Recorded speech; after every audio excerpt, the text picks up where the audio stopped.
Bonjour, nous sommes le 23 août 2024 et je vous propose un nouveau bulletin d'information en Ukraine. Dans la nuit du 20 au 21 août, il y a eu un important raid de drones ukrainiens en direction de Moscou. Les Russes ont annoncé avoir abattu 45 drones, donc sur les oblasts Bryansk de Moscou et également sur Kalouga et Belgorod. Aucun visuel sur d'éventuels dégâts au sol ne nous est parvenu à ce jour. Dans la région de Mourmansk, alors bien plus au nord, donc je vous montre ici sur la carte, le port stratégique de Mourmansk qui est ici. Un avion drone ukrainien a été, abattu dans la journée du 21 août dans ce secteur, donc je vous propose ici, la vidéo de cette interception. Comme vous pouvez le constater, on est, très loin de la ligne de front ukrainienne. Direction à présent le terrain, en commençant par la région de Soumy, où on a eu ici une vidéo, d'une colonne d'une dizaine de blindés russes, donc empruntant cet axe, se dirigeant donc vers le nord, faire feu sur les positions ukrainiennes qui sont en face. Comme vous pouvez le constater ici, donc les, chars russes, positionnés ici ont tiré depuis leur territoire sur les positions ukrainiennes à la frontière. Direction à présent l'oblast de Koursk, donc qui est juste au sud ici. Alors côté, ukrainien, il est important de préciser que lorsqu'on parle de brigade, il ne s'agit pas de brigades entièrement constituées, mais d'unités appartenant à la brigade mentionnée, comme par exemple un bataillon. Et côté russe, ils ont constitué 3 groupes d'armées, un par, région frontalière avec l'Ukraine, donc nous avons un groupe d'armées, sur Bryansk, un sur Koursk et un sur Belgorod. Dans la région de Koursk, comme vous pouvez le constater, les Ukrainiens ont de nouveau, avancé et enregistré des gains territoriaux, donc on va commencer avec l'ouest. Et après avoir donc, détruit, les 3 principaux ponts sur, la rivière Reka Seim, donc que j'ai matérialisé ici en bleu pour que vous puissiez avoir une, meilleure vue d'ensemble.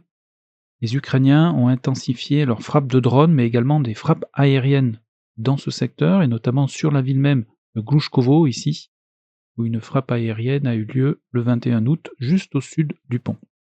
Les Russes avaient installé également, plusieurs pontons, donc à mon niveau, tous les pontons ont été, détruits après leur installation.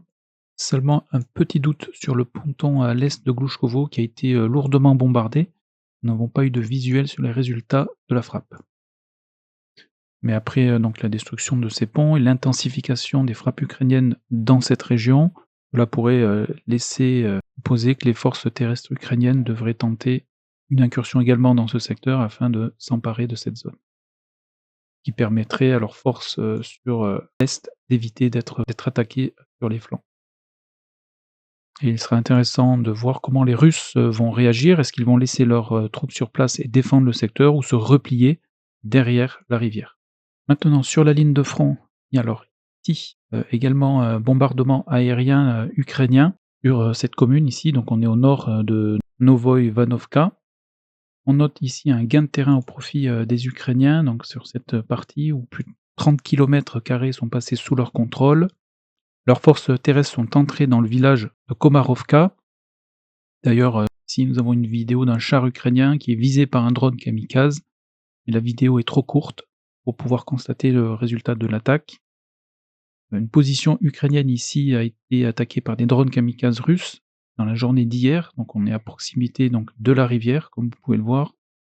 On se dirige un petit peu plus dans le nord ici, alors, je n'ai pas d'informations sur qui contrôle la commune de Korenevo, donc pour l'instant je laisse dans la zone grise. À savoir qu'ici un véhicule, ukrainien a été détruit dans la journée du 19 août, mais comme vous pouvez le constater, les Ukrainiens se sont rapprochés donc de la ville de Korenevo. Un petit peu plus à l'est ici, également un gain de terrain de plus de 10 km² les dernières 48 heures. Ces gains de terrain se sont, accompagnés, des pertes. Ici, un BRDM ukrainien en feu dans la journée du 20 août. Un VBL, toujours ukrainien, a été, détruit sur la commune de Olgovka par un drone kamikaze russe et ce T-64, je l'avais déjà mentionné dans une précédente vidéo. J'ai oublié de vous noter que dans ce secteur, un Mi-28 russe est venu prêter main forte aux troupes russes, donc au sol, en détruisant un blindé ukrainien dans ce secteur dans la journée du 22 août. Donc je vous partage ici la vidéo.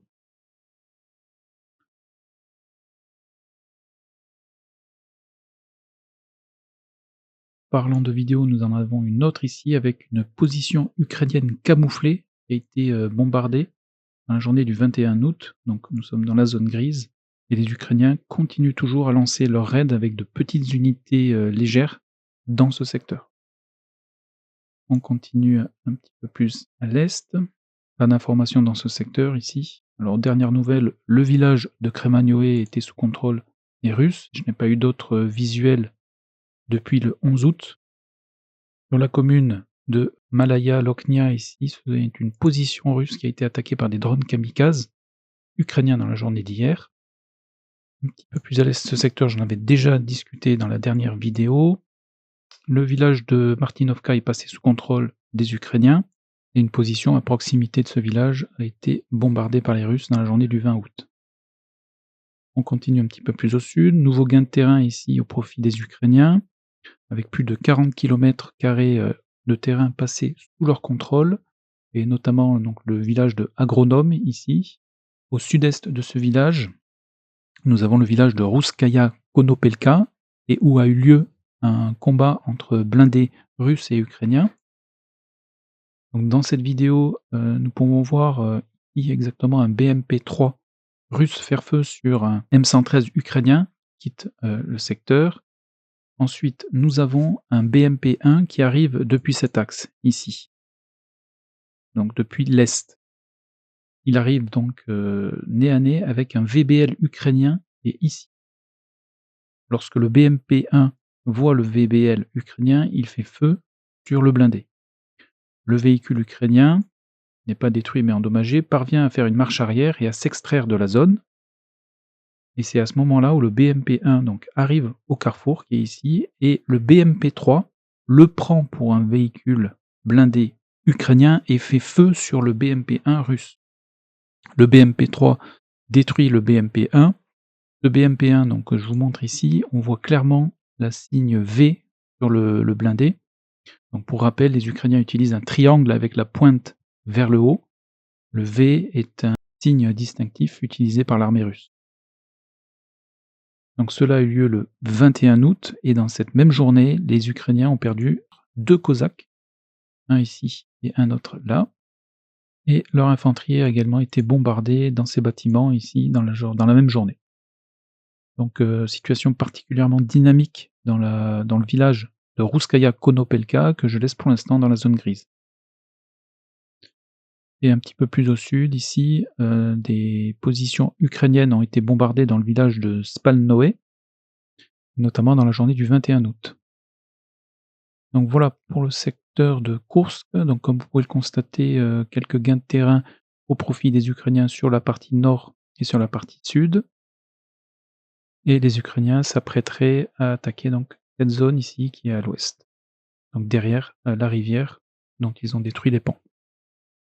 Direction à présent la région de Kharkov, en commençant avec le secteur du village de Liboké. Ici, au sud-ouest de ce village, les Ukrainiens ont perdu 2 BTR-4 dans la même journée, donc d'hier, donc un ici et un autre ici. Il n'y a eu aucune évolution sur la ligne de front. Sur Vovchansk, ici, les forces aériennes de chacune des deux armées ont été actives. Tandis que les Russes ont bombardé les positions ukrainiennes avec leurs FAB, les Ukrainiens, eux, ont également bombardé la zone industrielle ici, qui est toujours sous contrôle des Russes, avec leur aviation dans la journée du 20 août. Direction le front de Louhansk, donc au sud-est ici, où il y a eu une modification de la ligne de front, donc au profit des Ukrainiens. Donc nous sommes à l'ouest du village de Novo-Vodiane, qui est sous contrôle des Russes, et ici, les Ukrainiens ont repris plus de 2 km². Direction à présent la région de Siversk, donc plus au sud. Les Russes insistent à l'est de Verkhnomansky, donc c'est ce village. À l'est de ce dernier, il y a une zone très fortifiée tenue par les Ukrainiens. Et ici, une fois de plus, les Russes ont tenté d'attaquer les tranchées. Et dans cette tentative, ils ont perdu 3 MTLB. dans la journée d'hier. En avons un ici, un autre ici et enfin un dernier ici. Un petit peu plus au sud ici, à l'ouest de Spirnier, les Russes ont attaqué et détruit une casemate ukrainienne ici exactement. Donc ce qui veut dire que les Ukrainiens ont repris le village de Ivano-Darivka ainsi que le terrain à proximité. Donc je vous partage ici la vidéo où l'on voit donc des fantassins russes déposer des mines sur les casemates, s'en aller.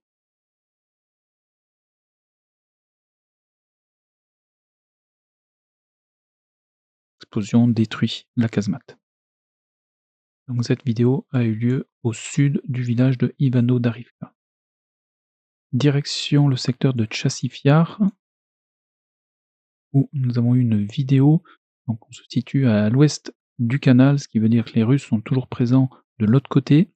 Et ici, ils ont fait prisonnier donc des soldats ukrainiens, donc au minimum 5. Dans cette vidéo, ils attaquent donc cette position et au bout d'un certain temps, les soldats ukrainiens se rendent aux attaquants.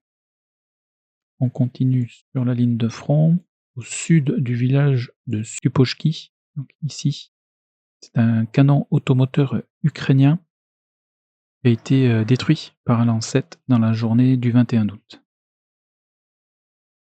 Direction le front de Toretsk, donc plus au sud, où on note ici des gains de terrain au profit des Russes. Leur infanterie a été bombardée dans la journée du 21 août. Et ici, on observe une progression en direction du centre de Toretsk. Les Russes ont bombardé les positions ukrainiennes dans la journée du 21 août avec des FAB. Et ici, donc, les Russes maintiennent l'initiative donc en direction du centre de la ville. On continue dans le secteur de New York. Certaines sources ukrainiennes affirment qu'il y a encore des combats, donc sur la partie nord, et aucun visuel n'a été partagé avec ces informations. Donc à mon niveau, je laisse la carte telle quelle. Si vous, à votre niveau, vous avez des vidéos qui attestent qu'il y a encore des combats dans la partie nord, n'hésitez pas à partager dans les commentaires ou à les envoyer par email.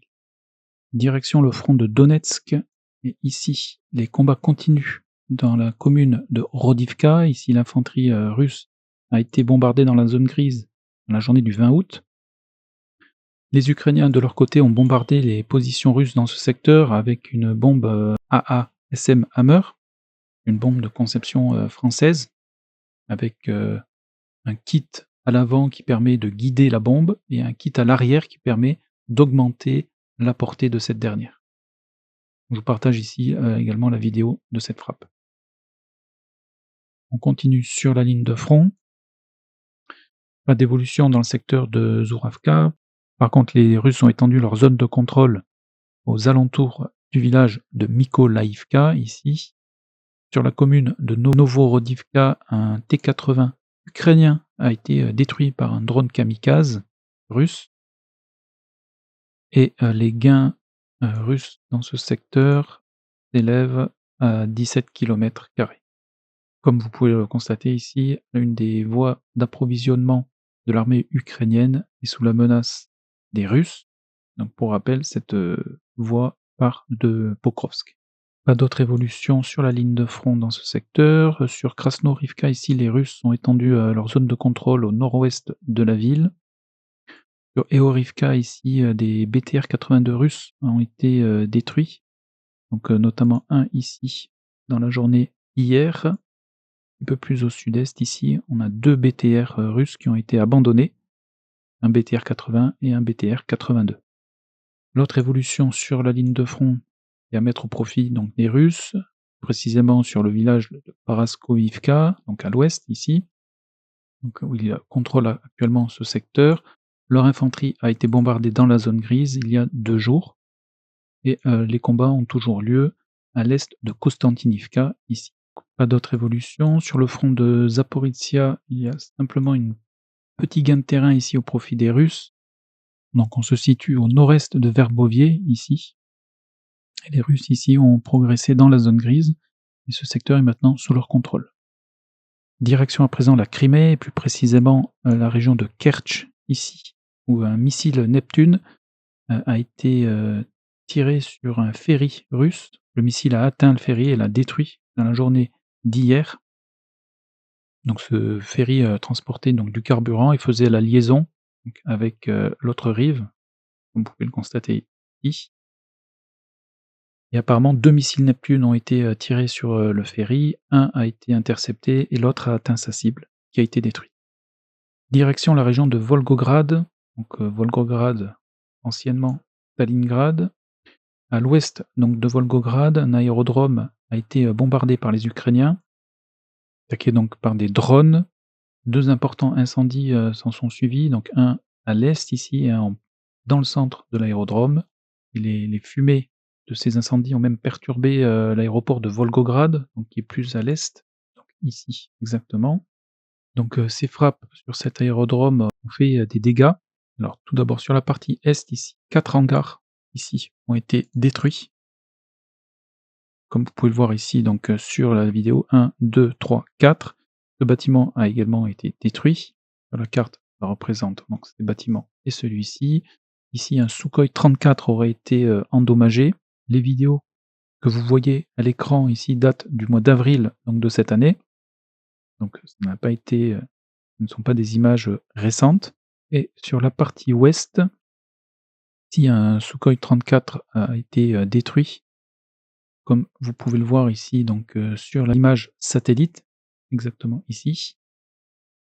Et donc sur les lieux, des frappes, ce qu'on peut constater, c'est qu'il y a plusieurs avions effectivement sous les hangars, mais il y a également des billes de tungstène qui ont, percé donc les, hangars, donc suite à ces frappes. Donc voilà pour les informations essentielles au 23 août 2024. Donc en résumé, les gains de terrain, ukrainiens sur Koursk, s'accumulent. Les Russes, continuent également leur avancée, sur Pokrovsk. Vous pouvez constater que les chiffres sont moins élevés, pour les 2 armées. Il s'agit de chiffres de ces dernières 48 heures. À noter que dans la région de Volgograd, un aérodrome russe a été, bombardé et attaqué par les Ukrainiens, avec plusieurs hangars détruits et au minimum un Sukhoi 34. Un ferry a également été, détruit par un missile Neptune en face de la ville de Kertch. Je répète une nouvelle fois que les pertes qui sont répertoriées sur cette carte constituent, un minimum, dans la mesure où ne sont, répertoriées que les pertes qui sont documentées avec une vidéo, une photo et une géolocalisation. Voilà, eh bien écoutez, je vous souhaite une excellente journée, un très bon week-end, portez-vous bien, prenez soin de vous et je vous donne rendez-vous dans une prochaine vidéo.